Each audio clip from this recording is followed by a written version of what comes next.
같이 기도하고 오늘 금요 예배 시작하겠습니다.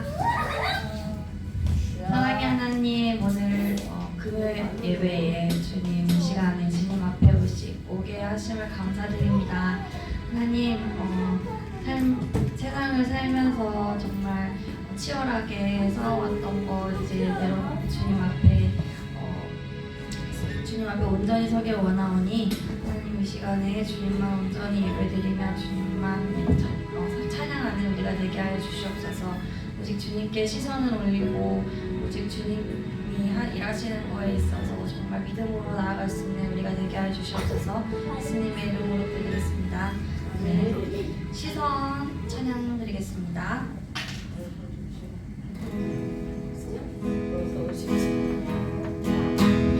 내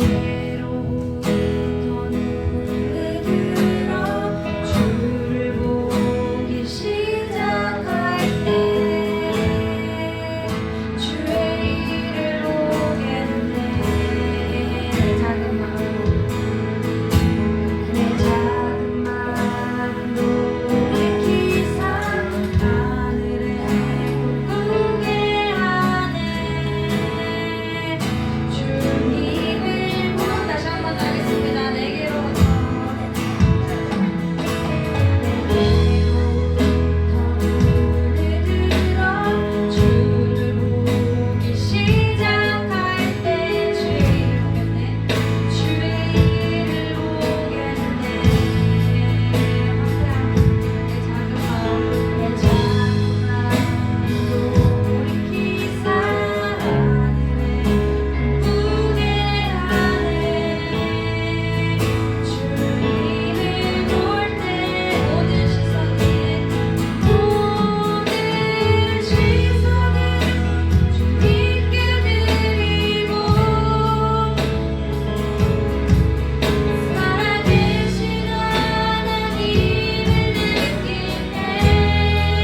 보기에 좁고 험하지만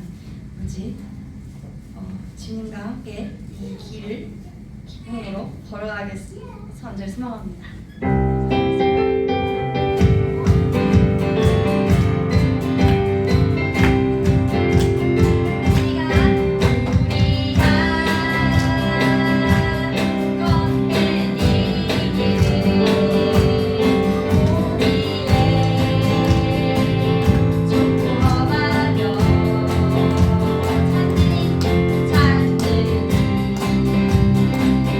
매우 적어서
하나님을 실수하지 않는 시간에 찬양하겠습니다.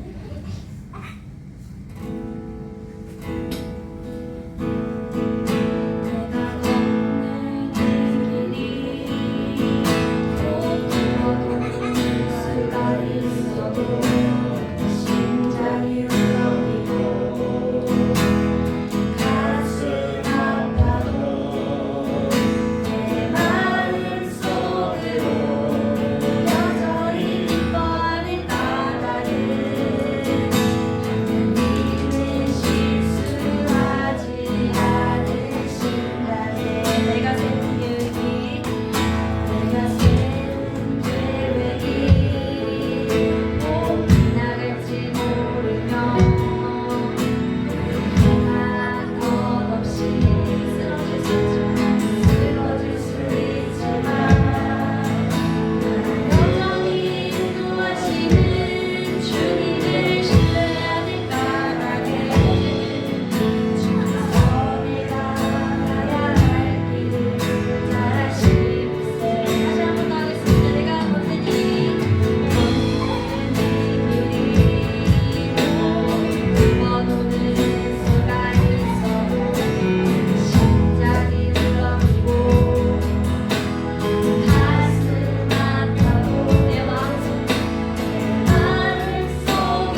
같이 사도신경심으로 신앙 고백 드리도록 하겠습니다.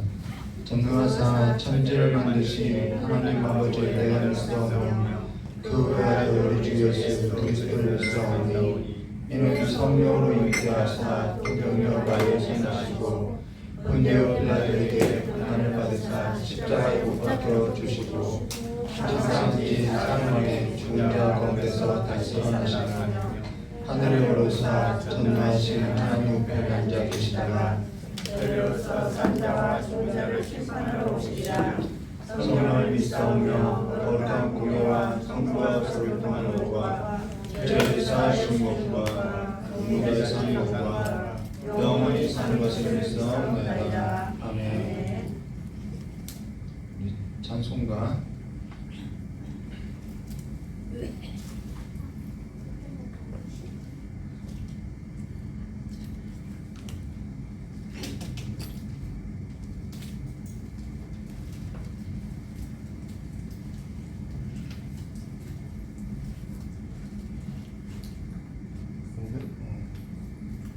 옛날 찬송가가 몇 장인지 모르겠네요.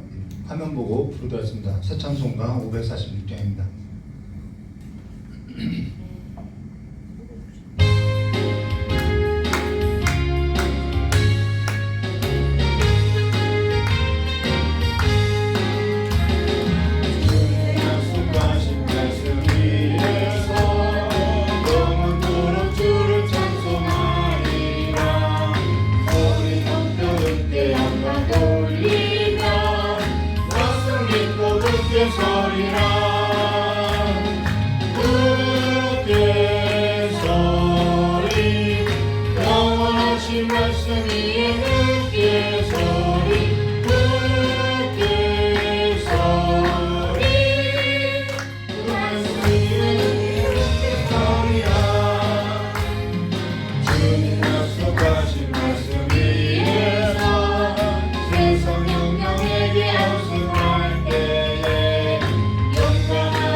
함께 나눈 하나님 말씀은 열왕기하 25장 22절에서부터 30절 마지막 절까지 기도하도록 하겠습니다. 열왕기하 25장 22절에서 30절 마지막 절까지 기도하도록 하겠습니다. 구약성경 607페이지입니다. 제가 가진 성경 구약성경 607페이지입니다.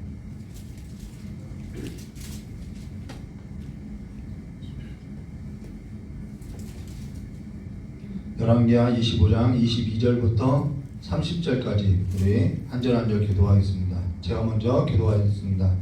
유다 땅에 머물러 있는 백성은 곧 바벨론 왕 느부갓네살이 남긴 자라. 왕이 사반의 손자 아히감의 아들 그달리아가 관할하게 하였더라. 모든 장관과 쫓는 자가 바벨론의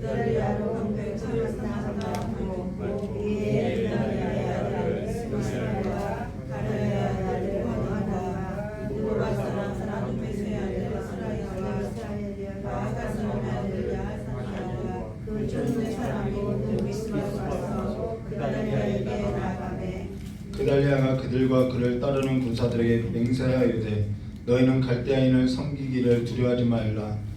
이 땅에 살며 바벨론 왕을 섬기라. 그리하면 너희가 평안하리라 하니라.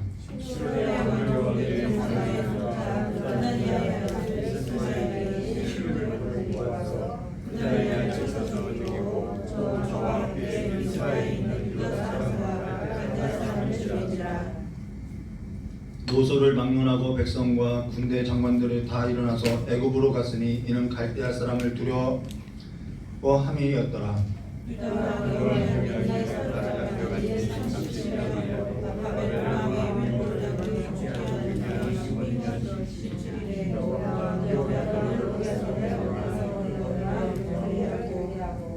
그에게 좋게 바라고 그의 지위를 바벨론에 그와 함께 있는 모든 왕의 지위보다 높이고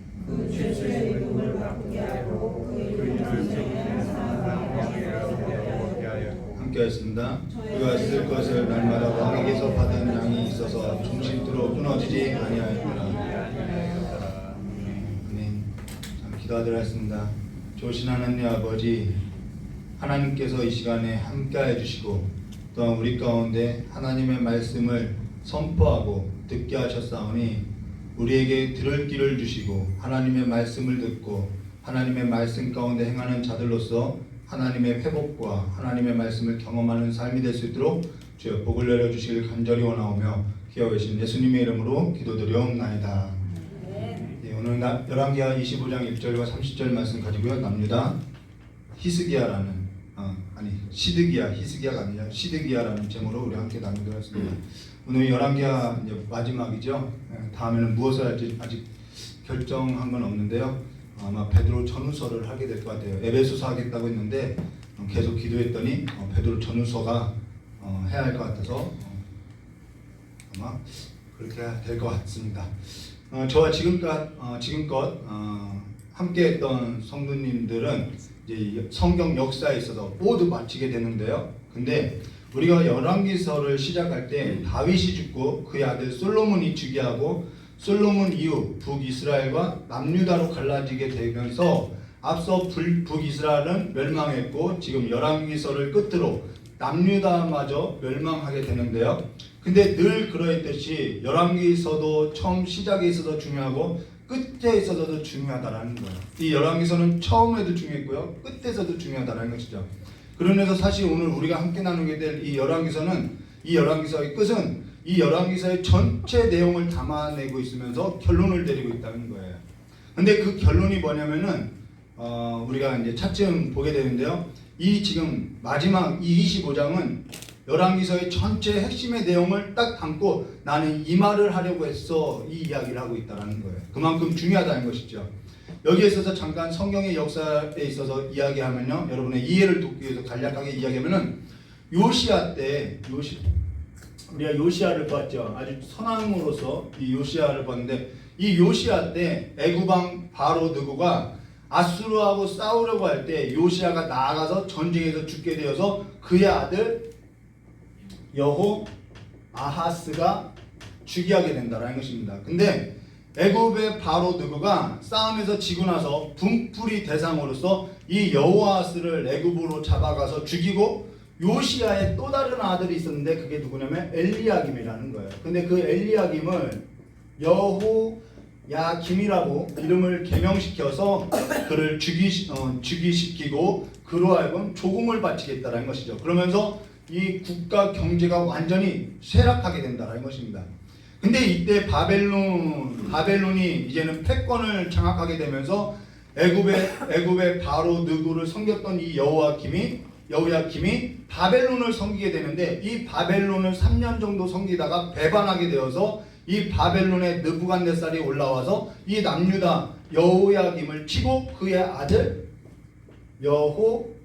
여호야긴을 이제 제가 적절한 단어가 생각나지 않아서 그런데요, 이 꼬봉으로 이렇게 세워놓는 것이죠. 그래서 이 여호야긴이 즉위하고 나서 즉위했는데 그냥 다시 이 바벨론이 올라와서 모든 것을 그냥 파괴하기 때문에 이 여호야긴이 그의 어머니가 나가서 이렇게 항복을 하는데도 불구하고 사로잡아 간다라는 거예요. 그것은 여호와의 말씀이 응한 것이죠. 그리고 나서 그의 삼촌인 시드기야, 오늘 마지막이죠. 이 시드기야를 왕으로서, 바벨론의 왕으로서 세우는데, 이 시드기야도 바벨론을 따르지 않아요. 그래서 여호와 보시기에 악을 행했다라고 이렇게 보고 있는데요. 이것이 대충 이 요시야 때부터 이 대충 지금까지 저와 여러분이 나왔던 이 성경의 역사인데요. 열왕기하 25장 15절과 20절 말씀 보도하겠습니다. 저가 여호야긴을, 여기 나오죠, 여호야긴을 바벨론으로 사로잡아가고 왕의 모친과 왕의 아내들과 내시와 권세 있는 자도 예루살렘에서 바벨론으로 사로잡아가고, 또 용사 7천과 공장, 장인을 말하죠, 공장과 대장장이 1천 곳 다 강장하여 싸움에 능한 자들을 바벨론으로 사로잡아가고, 바벨론 왕이 또 여호야긴의 아잡이 마따니아로 대신하여 왕을 삼고, 이 마따니아로 대신했던 사람이 시드기야라는 거예요. 마따니아로 대신하여 왕을 삼고 그 이름을 고쳐 시드기야라 했더라. 이름을 개명한 것은 이제 꼬붕으로서 이렇게 다스리려고 하는 거예요. 자, 18절이요. 시드기야가 위에 나갈 때 나이 21세라. 예루살렘에서 11년을 치리하니라. 그 모친의 이름은 하무달이라. 림나 예레미야의 딸이더라. 시드기야가 여호야김의 모든 행위를 본받아 여호와 보시기에 악을 행한지라. 여호와께서 예루살렘과 유다를 진노하심이 저희를 그 앞에서 쫓아내실 때까지 이르렀더라. 시드기야가 바벨론 왕을 배반하니라. 바벨론 왕을 배반함으로 인해서 또 쳐들어온다는 것이죠. 근데 여기 바벨론을 배반했다는 것은 무엇을 의미하냐면요, 사실 여호와께서 많은 선지자들, 이사야, 예레미야, 에스겔, 이 선지자를 통해서 이 바벨론을 징계의 도구로 쓸 것이라고 말했는데, 이 바벨론을 배반했다는 것은 실질적으로 여호와께서 징계의 도구로 쓰는 것을 받아들이지 아니하고 하나님의 뜻을 거역하겠다라는 것이죠. 그러면서 여호와께서 어찌해서 이방 나라를 들어서 징계의 도구를 쓴 것이냐?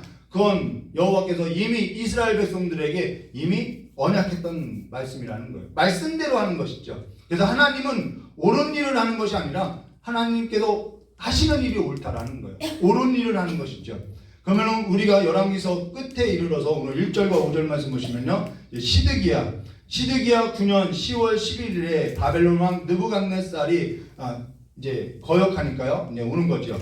느부갓네살이 그 모든 군대를 거느리고 예루살렘에 치러 올라와서 진을 치고 사면으로 토성을 쌓으며, 고대 전쟁은 이렇게 언덕에 이렇게 성을 쌓으면은 이 주변에다 이제 흙을 쌓는 거죠. 토성을 이렇게 쌓는 거죠. 이 성 높이까지요.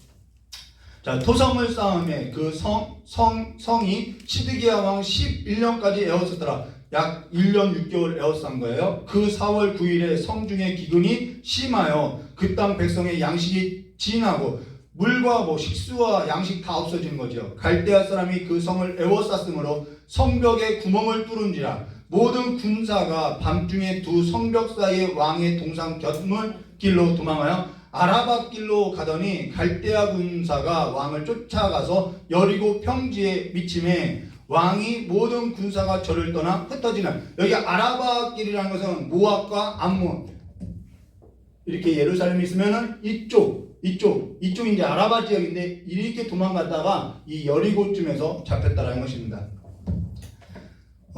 지금 시드기야 때 바벨론 느부갓네살이 올라와서 토성을 쌓고 1년 6개월 에워쌌다면 성중에 남아있는 사람은 앞서서 언급했던 것처럼 굶주리게 되죠. 그로 인해서 견디다 못해서 밤중에 성벽에 구멍을 뚫고 도망하는데 아라바 길로 갔는데 왜 하필 아라바로 갔느냐? 여기에 중요한 이유가 있다는 거예요. 그것이 뭐냐면요, 이 아랍군은요, 이 친애굽 정책을 폈다라는 거예요. 당시에는 바벨론 정책을 폈다라는 거예요. 그로 인해서 이 시드기야가 아라바로 가면은 자기를 받아줄 거라고 생각했다는 것이죠. 그리고 세력을 모아서 다시 이 바벨론을 칠 수 있을 거라고 생각했다는 거예요. 같은 정책을 폈다는 것이죠. 친애굽, 우리가 이 단어를 우리가 잊지 말아야 하는 거예요. 친애굽, 그 다음 바벨론, 이게 계속 나온다라는 거예요. 자, 근데 여기 갈대아 이 바벨론이라는 것은 하나님의 뜻을 지금 거역하고 있겠다라는 거예요. 갈대아 군사라는 것은 바벨론 군사를 말하는 거죠. 근데 그들에게 잡히게 됐다라는 거예요. 자, 그로 인해서 어떠한 일이 겪게 되느냐면은 6절과 7절요. 갈대아 군사한테 이제 잡히죠. 갈대아 군사가 왕을 잡아 림나 바벨론 왕에게 끌고 가며 저에게 신문하고 시드기야 아들들을 저희 목전에서 죽이고 시드기야의 두 눈을 빼고 사슬로 결박하여 바벨론으로 끌려갔더라. 예레미야 선지자가 그렇게 이야기했는데 듣지 않았던 거죠. 굴복하지 않았던 거죠. 그가 살았을 때 성이 함락되는 걸 봤어요.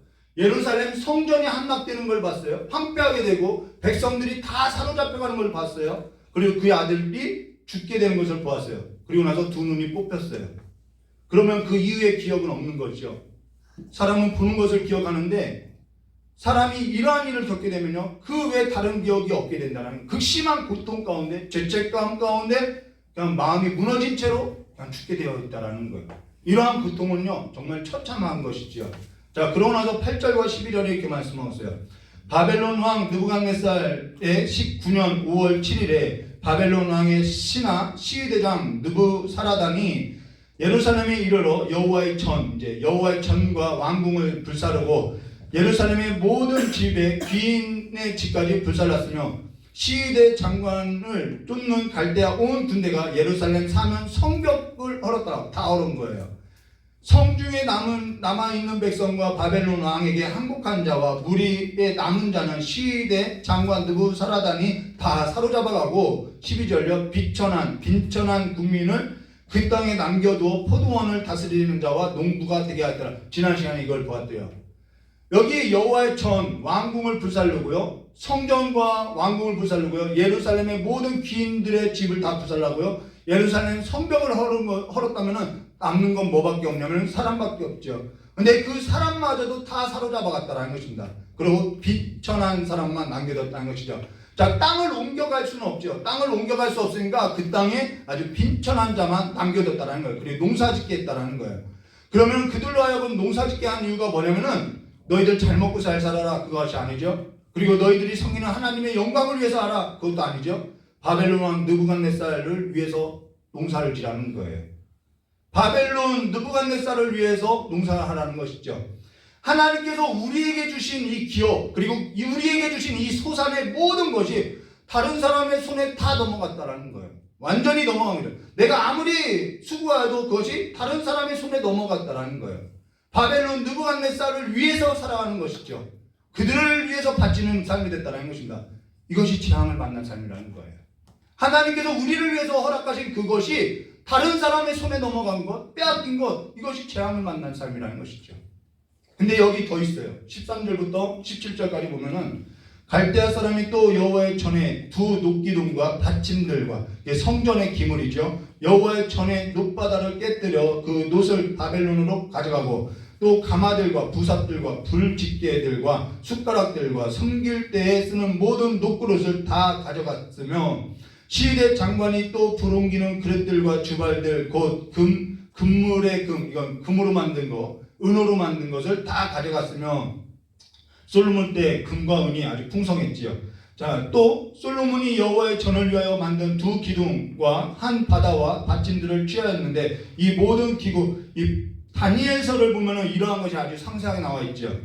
이 모든 기구의 놋중수를 헤아릴 수 없으니 그 한 기둥은 고가 18규빗이요 그 꼭대기는 놋머리가 있고 고가 3규빗이요 그 머리에 둘린 그물과 석류가 다 놋이라. 다른 기둥의 장식과 그물도 이와 같더라. 여기 지금 뭐라고 하냐면은 솔로몬이 여호와의 성전을 지었던 그 모든 성물이 다 빼앗겼다라는 거예요. 전에 저와 함께 했던 쭉 성경 공부를 했던 성도님들은 알 것인데요. 솔로몬 때 지었던 이 여호와의 성전과 지금 시드기야 때 무너졌던 이 성전, 그리고 솔로몬 때 지었던 이 성전 왕궁은요, 이 건축의 양식이 있는데요. 이 건축의 양식은 곧 무엇을 말하냐면 나의 모든 철학을 말한다라는 거예요. 건축 양식은 내 모든 철학을 담고 있다라는 거예요. 그래서 열왕기상 6장 38절 보시면은 제 11년 8월 곧 8월에 그 설계와 시간대로 전이 다 피력되었으므로 솔로몬이 전을 건축하는 동안이 7년이었더라. 7년 동안에 건축했다는 것은요, 성전 짓는데 7년이고 자기 왕궁 짓는데 14년이야 그렇게 볼 것이 아니에요. 성전은요 굉장히 단순하다라는 거예요. 근데 그 성전을 짓는데 7년이 걸렸다라는 거예요. 자기의 모든 철학을 다 담았다라는 것이죠. 그러면은 우리가 그러한 성전을 보면 어떤 생각이 드느냐? 우리가 때로는 피라미드와 같은 아니면 파르테논 그러한 신전을 보면 어떤 생각이 드냐? 와, 멋있다라는 생각이 물론 들을 수 있어요. 근데 거기에 따른 인력, 노동력, 수고, 죽어간 이들 그들까지도 보여졌다라는 것이죠. 그로 인해서 솔로몬이 죽고 나서 그의 아들 로보암 때 이스라엘 백성들이 와서 우리의 노역을 좀 가볍게 해달라고 한다라는 거예요. 열왕기서를 나눌 때 이런 얘기했죠. 이러한 건축 양식은 그 사람의 철학이 담겨 있다고 이야기했죠. 어떤 걸 중요하게 생각하고 있는지 철학이 담긴 것이 건축 양식인데, 그로 인해서 건축 양식만 보면요, 그 시대의 정신이 어땠는지, 그 시대의 철학이 어떤 것인지, 그 시대를 끌고 갔던 가치관이 무엇인지 다 건축 양식에 나와 있다는 거예요. 우리도 이 삶의 문화, 집만 보면은 이 시대는 이러한 철학으로서 이러한 가치관이 이 시대를 끌고 갔구나라는 것이 보여진다는 것이죠. 옛날에는 막 텄마루를 이렇게 만든 이런 것이 다 건축 양식 가운데 이 사고가 있다는 것입니다. 예배당 건축에 있어도 마찬가지죠. 예배당 건축에도 무엇을 중요하게 여기는지 다 드러나게 되어 있다. 목회의 철학이 다 담겨져 있다는 것이죠. 근데 솔로몬이 여호와의 성전을 짓고 자기 왕궁을 지을 때 어떤 철학의 사고를 가지고 지었느냐? 열왕기상 7장 4절과 8절 보시면요, 또 심판을 위하여 보좌의 낭실, 보좌를 지었다는 거예요. 재판하는 낭실을 짓고 온 마루를 백향목으로 덮었고, 솔로몬의 거처할 궁은 그 낭실 뒤에 다른 낭실이라는 것은 방을 말해요. 낭실 뒤에 다른 뜰이 있으니 그 공작이 일반이며, 솔로몬이 또 그 장가든 바로의 딸을 위하여 집을 지었는데 이 낭실과 뭐할 때가 같더라는 거예요. 지금 솔로몬이 자기 왕궁을 짓고 자기의 그 보좌와 재판석을 지었는데 누구와 똑같다라는 거예요? 바로의 딸의 집과 똑같다라는 거예요. 재판석이 하나님의 공의를 드러내야 하는 그러한 양식이 애굽의 딸, 그 애굽의 지혜를 닮았다라는 거예요. 무엇이라고요? 이 솔로몬은요, 완전히 친애굽화된 사람이라는 거예요. 그로 인해서 솔로몬이 아주 지혜 있게 우리는 재판을 했다고 하지만은 그 애를 둘로 나누라는 것은 수를 나누는 애굽의 지혜를 말하는 것이지 하나님의 지혜를 말하는 것이 아니라는 것이죠. 우리가 이것에 대해서 좀 전에 열왕기상을 나눌 때 이야기했었는데 너무 긴 내용이라 다 나눌 수 없고 다음에 한번 솔로몬의 지혜에 있어서 좀 나누도록 하겠습니다. 근데 이 바로의 딸과 재판석이 같게 만들었다라는 거예요. 그의 철학이 애굽화됐다라는 것이죠. 그러나서 열왕기상 7장 13절과 22절의 말씀 보시면은 오늘 우리가 함께 나눴던 이 두 기둥, 여호와의 성전의 두 기둥과 관련된 연관된 글이 있는데, 이때 솔로몬이 두로 사람 히람을 데려다가 이 성전의 공사를 맡았는데 21절과 22절 말씀 보시면 이렇게 말씀하세요. 이 두 기둥을 성전의 주랑 앞에 세우되 오른쪽 기둥을 세우고 그 이름을 야긴이라 하고 왼쪽 기둥을 세우고 그 이름을 보아스라 하였으니, 이런 것이요 애굽 가면 많이 이렇게 세워져 있어요. 이것도 다 애굽의 양식이죠. 22절 그 두 기둥 꼭대기에는 백합화 형상이 있더라. 두 기둥의 공사가 끝나니라. 자, 두 기둥의 공사를 끝냈는데 그 꼭대기에 무슨 형상이요? 백합화 형상이 있었다고 이야기죠. 근데 이것을 예수님께서 빗대어서 뭐라고 이야기했냐면 마태복음 6장 28절과 29절에 산상수훈할 때 또 너희가 어찌하여 의복을 위하여 염려하느냐? 들의 백합화가 어떻게 자라는가 생각하여 보라. 수고도 아니하고 길쌈도 아니하니라 하면서 뭐라 하죠? 그러나 내가 너에게 말하니 솔로몬의 모든 영광으로도 이쁜 것이 있고 하나만 갖지 못한다라고 말하여. 그래서 백합화를 빗대어서 이렇게 말하는 것이죠. 예수님께서 괜히 백합화 이야기하고 솔로몬 이야기하면서 영광 이야기하는 거 아니라는 거예요. 하나님이 창조하신 그 하나만 못하다라는 것을 보여주고 있다는 것이죠. 이 모든 것이 다 헛되고 헛되다라는 거예요. 그러면 왜 이 모든 것이 솔로몬의 그 왕궁과 영광과 솔로몬이 지은 그 모든 성전이 무너져야 할 만큼 왜 헛되냐는 거예요. 그리고 우리가 함께 나눴던 솔로몬 때 지어졌던 이 모든 기물이 다 바벨론으로 옮기게 되는데, 솔로몬 때 지어졌던 그 기물에 있어서 보면요, 열왕기상 7장 40절과 45절 히람이 나오죠. 히람이 또 물두멍과 부삭과 대접들을 만들었더라. 이와 같이 히람이 누구를 위하여? 솔로몬 왕을 위하여 여호와의 전에 모든 일을 바쳤으니, 여호와의 전을 위하는데 여호와를 위한 것이 아니라 솔로몬 왕을 위해서 졌다고 이야기하고 있어요. 곧 그 기둥들과 그 기둥 꼭대기 공 같은 머리들과 또 기둥 꼭대기 공 같은 머리를 가리우는 그물들과. 여러분, 솔로몬이 지금 어떠한 정책을 피냐면 친애국파라는 거예요. 근데 그 히람이 누구를 위해서? 이 친애국파를 따르는 그 철학을 갖고 있는 솔로몬을 위해서 성전을 짓고 있다라는 거예요. 42절요. 또 그 그물들을 위하여 만든 바 매 그물을 2줄씩 기둥 위에 공 같은 두 머리를 가리게 한 400 석류와 또 10 받침과 받침 위에 10 물두멍과 한 바다와 그 바다 아래 12, 그래서 이 소가 나오는 거죠. 12소와 솥과 부삭과 대접들이라. 히람이 누구를 위해서요? 솔로몬 왕을 위하여 여호와의 전에 이 모든 그릇을 빛난 놋으로 만드니라. 성전을 여호와의 영광이 아니라 솔로몬 왕을 위해서 만들어 놨다라는 거예요. 그리고 나서 솔로몬은 봉헌식을 해요. 하나님, 이 성전에 과연 주님께서 하나님의 이름을 두시려고 합니까? 하면서 막 아주 아름다운 소리로 성전에 봉헌식을 해요. 그때 여호와께서 다시 나타났지요.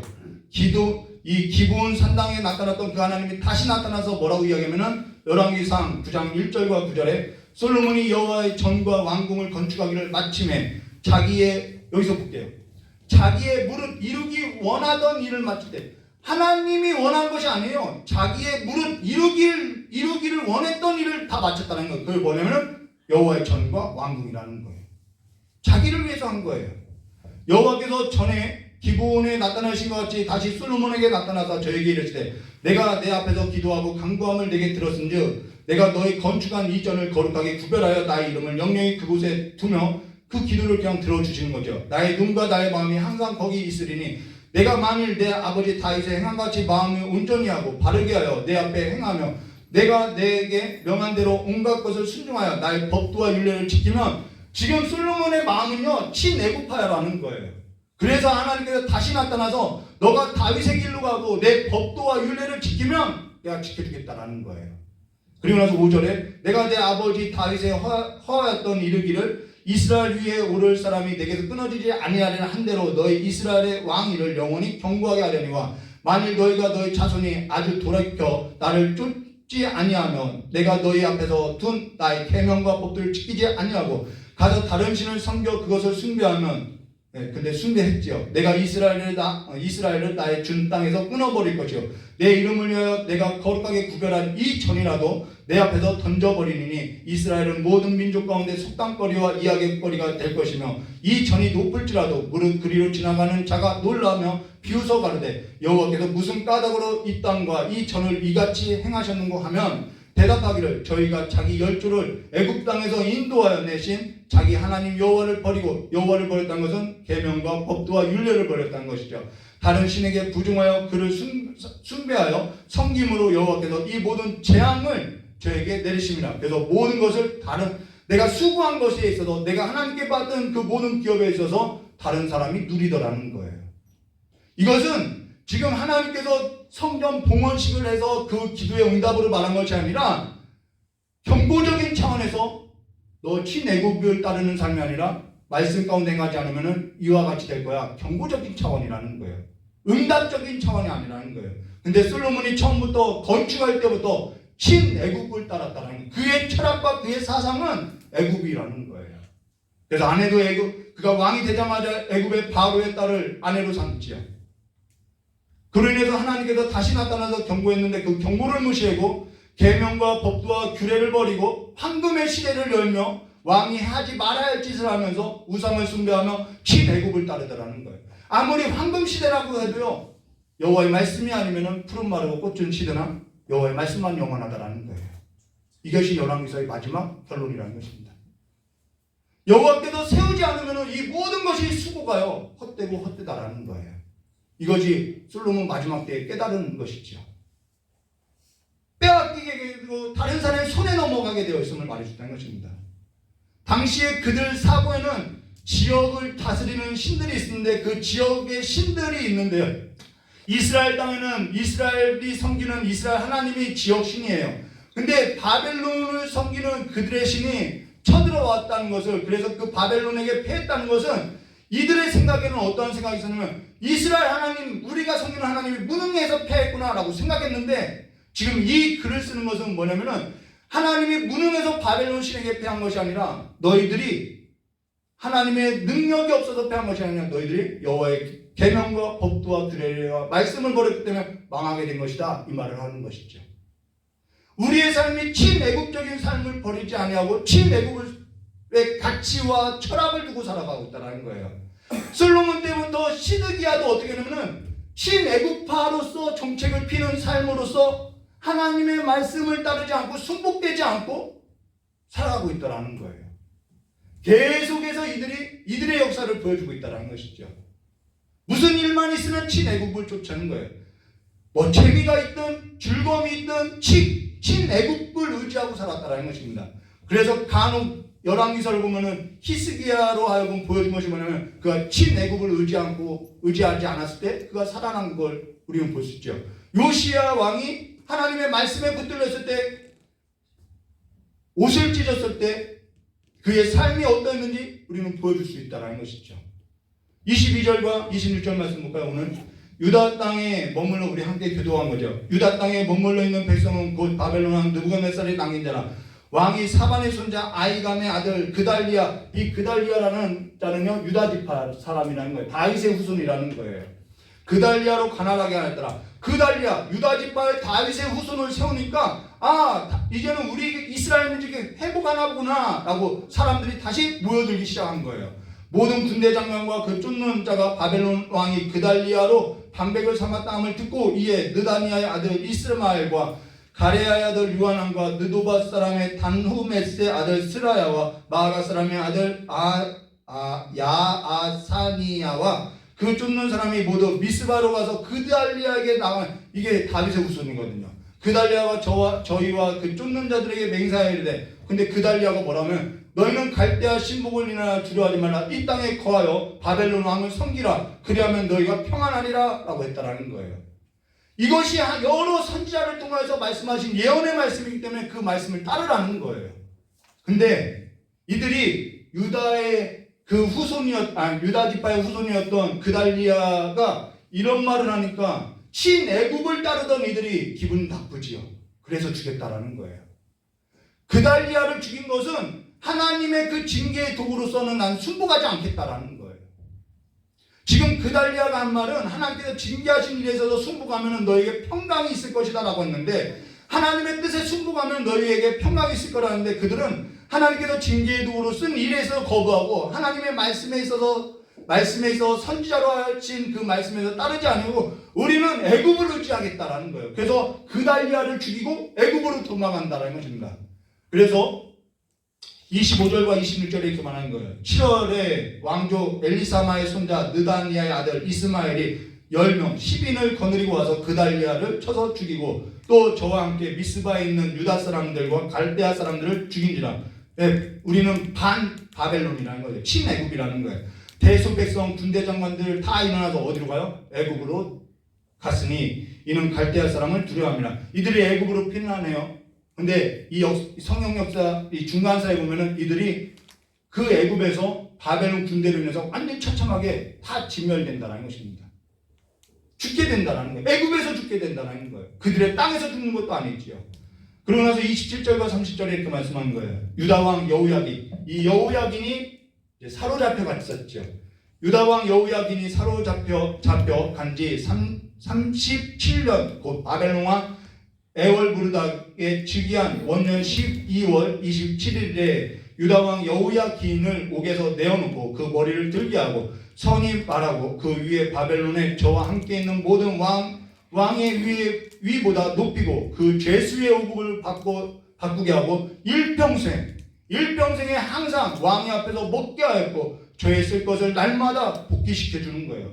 왕에게서 받게 하여 정수가 있어서 총신토록 끊이지 않게 했더라. 이 여호야긴을 완전히 회복시켜 놨다는 것입니다. 여러분, 멸망해져가는 이 나라 가운데 하나님의 작은 등불과 같은 이 회복을 보여주고 있다는 거예요. 여기 여호야긴이 회복된 일은 근데 이 여호야긴을 회복시킨 이 일은 이미 예레미야 선지자로 하여금 예언된 말씀이라는 것입니다. 예언의 글이라는 거예요. 예레미야서 27장 19절과 22절 말씀드렸습니다. 만군의 여호와께서 기둥들과 높바다와 받침들과 이게 지금 있는 일이죠. 및 이 성에 남아있는 기구에 대하여 이같이 말씀하시나니 이것은 바벨론 왕 느부갓네살이 유다 왕 이게 아직 일어나지 않은 일에 대해서 예언하고 지금 하나님께서 이렇게 할 거라는 것이죠. 여호야긴의 아들 여분이야, 이게 여호야긴이죠. 여분이야와 유다와 예루살렘의 모든 기족을 예루살렘에서 바벨론으로 사로잡아 옮길 때 취하지 아니했던 것이라. 만군의 여호와 이스라엘의 하나님이 여호와의 지배와 유다 지배와 예루살렘에 남아있는 그 기구에 대하여 이같이 말씀하니 그것들이 바벨론으로 옮김을 잊고 내가 이것들을 돌보는 날까지 거기 있으라. 70년이죠. 거기 있으라. 그 후에 내가 그것을 옮겨 이곳에 다시 두리라. 다시 두리라. 이 여호와기를 다시 두었음을 복지시켰음을 말해줬다라는 것이죠. 무엇이 영원하냐? 여호와에서 입에서 나온 말씀 외에는 영원한 것이 없다라는 거예요. 이사야서 40장 8절 이때 당시 예언했던 그 선지자가 이사야 선지자인데 그 선지자가 했던 말을 푸른 마른 꽃을 시드나 우리 하나님의 말씀은 영원히 서리라. 계시록 1장 3절 이 예언의 말씀을 읽는 자와 듣는 자들은 그 가운데 기록한 것을 지키는 자들은 복이 있나니 때가 가까움이라. 지금껏 저와 함께 신앙생활하면서 계속해서 강조했던 것이 뭐냐면 성경 말씀을 읽으세요라는 거예요. 친애국, 친세상 나라가 아닌 내 철학과 가치를 거기에 두는 것이 아니라 여러분 일하지 말라는 거 아니에요? 직장 구하지 말라는 거 아니에요? 내 가치와 철학이 친애국이라는 거예요. 세상 말씀을 지금까지 쥐하로 성경의 말씀을 쥐하로 묵상했다면 우리의 삶은요 달라졌을 거라는 거예요. 어제 극동방송을 듣는데 청주인지 충주인지 모르겠어요. 제가 중간에 들었어요. 충주 어느 교회 목사님이 간증을 하는데 2년 동안 예배당을 건축하는데 2년 동안 예배당이 중단되었다는 거예요. 그래서 목회를 그만두려고 하는데 그 다 세워지지 않은 그 중단된 예배당에 나와서 기도하는데 성경을 읽어라 라는 우렁찬 목소리를 듣고 하나님 앞에 따져 물으면서 성경을 읽는데 1년이면은 8번 읽었다고 이야기해요. 그 목사님이. 근데도 성경을 읽어야 하냐고 했더니 성경을 한 달에 한 번 읽으라고 했다는 거예요. 그래서 그 목사님이 어쨌든 성경을 읽었어요. 순종했어요.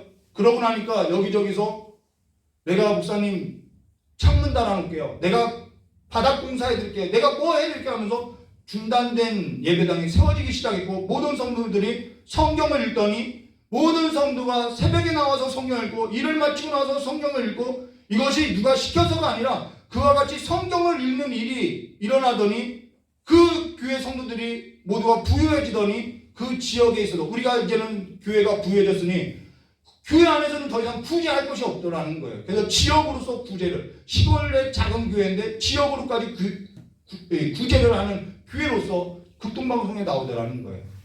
그러면서 말씀을 경험한 그들이 스스로 예배당에 나와서 성경을 읽고 주일학교 아이들이 새벽에 성경을 읽으려고 교회에 나오고 중고등부 애들이 성경을 읽기 위해서 새벽 예배를 지키고요. 말씀의 능력을 경험하니까 누가 믿으라고 하지 않아도 그들이 스스로 믿고 이야기하더라는 거예요. 여러분 성경은요 하나님의 말씀이라고 우리가 이야기해요. 이 말씀 자체는 능력이 있고요. 읽기만 해도 약속하고 있어요. 읽기만 해도 하나님이 하시는 일들에 있어서 믿어지기 때문에 우리의 삶이 부유하지 않을 수 없다는 것입니다. 근데 친애국을 의지하고 살아가고 있어요. 갈대와 같은 그 친애국을 의지하고 있다는 거예요. 내 철학과 내 사상이요.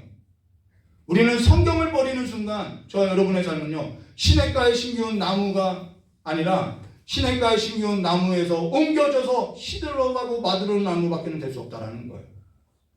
뿌리까지 마를 수밖에 없다는 거예요. 충주교회 성도 중에 성도는 전 교인이 1년에 12번 있는데요. 정기적으로. 근데 나이 80이 넘은 할머니가 영안이 열려가지고 성경 말씀을 낭독하고 해석하고 장례 일들에 있어서 성도들하고 교제를 하고 가르친다고 이야기해요. 이러한 일이 지금도 있다라는 거예요. 하나님의 말씀의 회복이 있다는. 오늘 우리의 삶 가운데 하나님께서 예배 가운데 임재하셨어요. 말씀이 있어요. 하나님이 우리와 함께 한대요. 우리 이제 주일 낮 예배도 보고 있죠. 하나님, 우리의 신앙의 회복, 우리의 삶의 회복이 어디냐면 하나님의 임재. 처음에는 하나님의 임재가 회복되어야 돼요. 그리고 말씀이 회복되어야 돼요. 그 말씀이 회복되면 우리의 삶에 영광이 찾아온다라고 말하고 있다는 거예요. 오늘 저 여러분의 남은 삶 가운데 성경을 사랑하시고 성경 가운데 숨어놓은 하나님의 놀라운 이 능력을 경험하는 자들이 우리 교회 가운데서도 나오고 성경 말씀에서 부유한 자가 가득 나오는 참 좋은 교회가 되시기를 주님의 이름으로 축원합니다. 같이 기도하도록 하겠습니다. 좋으신 하나님 아버지, 우리의 삶에 있어서 하나님의 말씀을 가장 내 삶에 우선에 두고 하나님의 말씀을 내 삶 가운데 가장 앞에 두고 하나님의 말씀의 권위에 순복하는 자들로서 이제는 주의 말씀을 사랑하며 주의 말씀을 따르는 삶이 될 수 있도록 주 역사해 주시옵고, 하나님께서 우리의 삶 가운데 숨겨놓은 이 말씀 안에 숨겨놓은 그 회복과 부흥이, 그 하나님의 능력이 우리의 삶 가운데 경험되어지는 그 간증들이 이 교회 가운데 우리의 삶 가운데 나오는 은혜로운 삶이 될 수 있도록 복을 내려주실 간절히 원하오며 기억하신 예수님의 이름으로 기도드려옵나이다. 제 딸에게 이런 얘기 했어요. 너 올해 성경 읽으면 아빠가 베이스 기타 사줄게. 근데 네가 성경 읽고 나서 베이스 기타 얻는 것보다 성경 읽었을 때 하나님께로부터 받는 복이 훨씬 커. 그러니까 읽어라고 했어요. 지킬지 안 지킬지는 모르겠어요. 두 아들이 있어요. 첫째 아들은 예 하고 하는데 안 해요. 둘째 아들은 싫어요 하는데 가서 해요. 누가 순종하는 사람인가요? 싫어요 해도 행하는 사람이 순종하는 사람이 있죠. 행함이 있는 믿음 되시기를 주님의 이름으로 축원합니다. 우리 찬송 부르고 깨달은 말씀 붙들고 기도하도록 하겠습니다. 찬송가 200장입니다.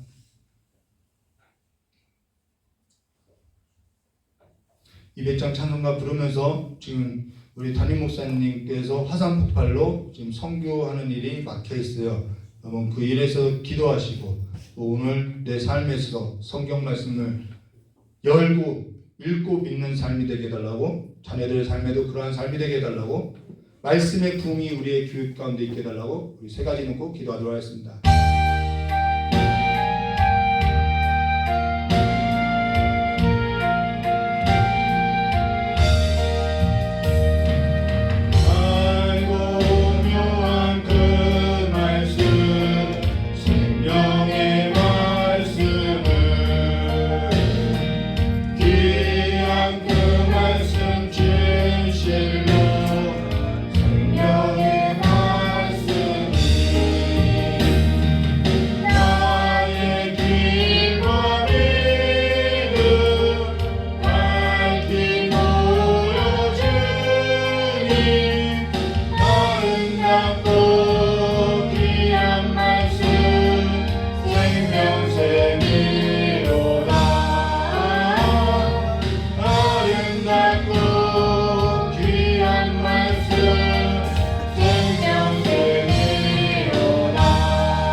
말씀 읽지 않아서 망했다는 사람은요, 이열종대로 해서 연병장 한 10바퀴는 돌고도 남을 거예요.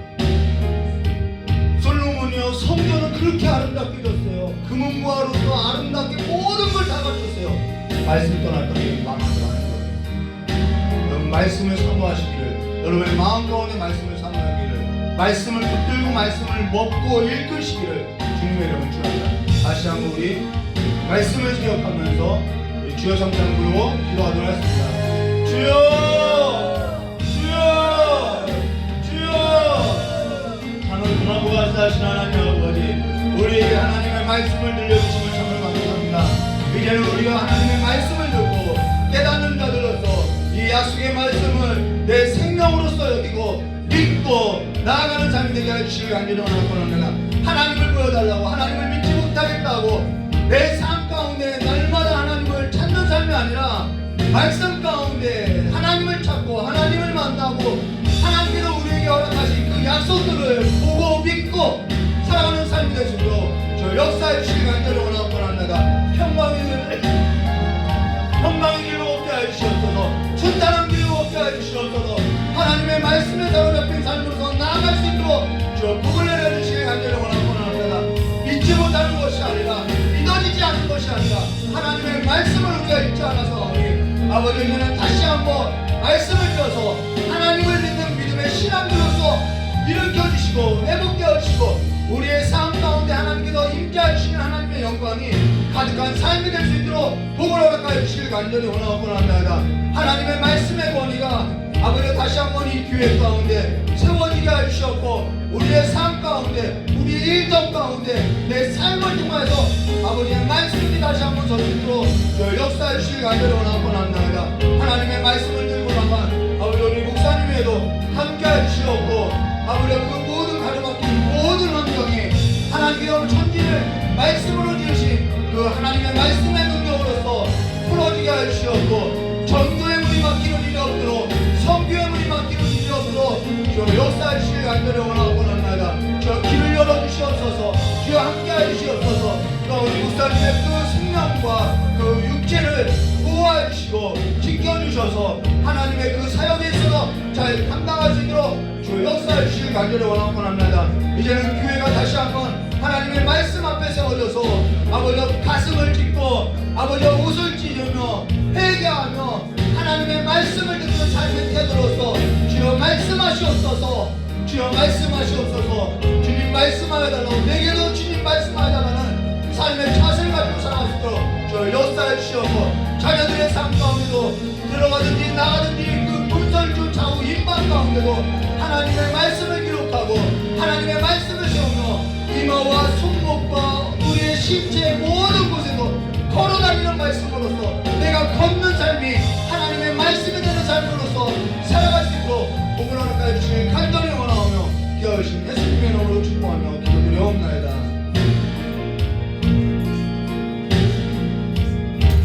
조신 하나님 아버지, 주께서 우리에게 말씀하시기를 이스라엘아 들으라, 이스라엘아 들으라. 너희들의 집과 문과 어디에든지 여호와의 말씀을 새기고 이마에든지 손목에든지 팔꿈치에든지 여호와의 말씀을 새기라고 했던 그 삶을 버리고 우리가 우리의 집을 하나님의 말씀으로 꾸미는 것이 아니라 우리가 우리의 몸을 하나님의 말씀으로 꾸미는 삶이 아니라 우리가 다른 것으로서 꾸미고 다른 것으로 채웠음을 이 시간 고백하오니 그 모든 것을 이제는 황폐하게 되었던 그 모든 것, 빼앗겼던 그 모든 것을 다 내려놓고 주님의 말씀 앞에서 세우니 주여 주님께서 우리를 긍휼히 여겨주시고 우리의 삶을 다시 한번 하나님의 말씀의 약속대로 일으켜주시고 세워주셔서 하나님께서 인도하시는 그 삶의 걸음을 걸을 수 있도록 복을 내려주시길 간절히 원합니다. 하나님의 말씀을 들고 나간 아버지 그 삶 위에 우리 목사님 위에 함께해 주시옵고 말씀이 맡겨지는 말씀이 전파되어지는 그 일에 있어서 방해가 없도록 주님께서 지켜주시옵고 전도의 문을 열어주시고 성교의 문을 열어주셔서 하나님의 말씀이 아버지 전파될 수 있도록 주여 함께해 주시길 간절히 원합니다. 우리 목사님의 그 육체도 지켜주시옵고 보호해 주시옵고 교회가 다시 한번 하나님의 말씀 앞에 부흥 도움되고 하나님의 말씀에서 경험하는 자들이 나오도록 가득 나오도록 주님께서 복을 열어주실 간절히 원하오며 기도하신 예수님의 이름으로 기도드리옵나이다. 우리 열왕기서를 마치게 하신 하나님께 감사하며 주님 가르쳐 주신 기도로서 금요 예배 마치도록 하겠습니다. 하늘에 계신 우리 아버지여, 이름이 거룩히 여김을 받으시며 나라의 마옵시며 뜻이 안에서 이루어진 것 같이 땅에서도 이루어지라. 오늘날 우리에게 일용할 양식을 주옵시고 우리가 우리의 죄진 자를 사하는 것 같이 우리 죄를 사하여 주시고 우리를 시험에 들게 하지 마옵시며 다만 악에서 구하옵소서. 대개 나라와 권세 영광의 아버지께 영원히 있사옵나이다. 아멘.